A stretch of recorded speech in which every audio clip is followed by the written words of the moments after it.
Every day, close to 1,600 students and staff walk through the doors of James and Bennett High School. Questions are on the paper. This one, right? Classrooms are comfortable, lights are on, hallways are clean, and everything works as it should. But have you ever wondered who makes all that happen?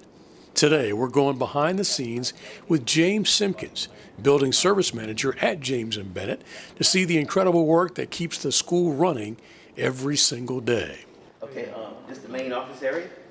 This is what you call Main Street. They call this Main Street, right, Mr. Green? Yes, sir. When people think about facilities, they usually notice the clean floors and well-maintained space. We start the floors, and then we start waxing. After 24 hours, we come back with the electric furniture. We burn the floor, and then after we burn the floor, we put the furniture back in. But there's much more happening behind the scenes. Our team works throughout the day and long after school ends to keep everything looking great and functioning properly.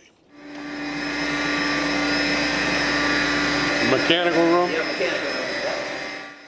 Now this is one of the most important rooms in the building. These systems help provide heating and air conditioning throughout the school. When it's hot outside or temperatures drop in the winter, this equipment helps keep classrooms comfortable so students can focus on learning. In your mechanical room, in case you have a leak or something, you should always have a trash can. In case you got a major pipe leak, you should always have a wet vac to suck the water. Always have it. Always geothermal, basically sound. You can tell something wrong in here.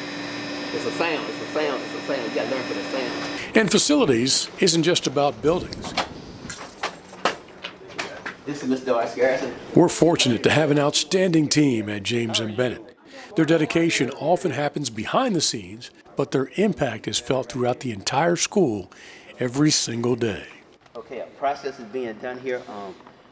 The bleacher seats are some of them going to be replaced, and that way, after that's complete, I can bring my people in, clean them, wipe them down, disinfect them. Every cleanup, repair, and maintenance project helps create an environment where students can learn and staff can do their best work. We're proud of Mr. Simpkins and our entire custodial and facility staff at James and Bennett, keeping our school clean, safe, and operational every day.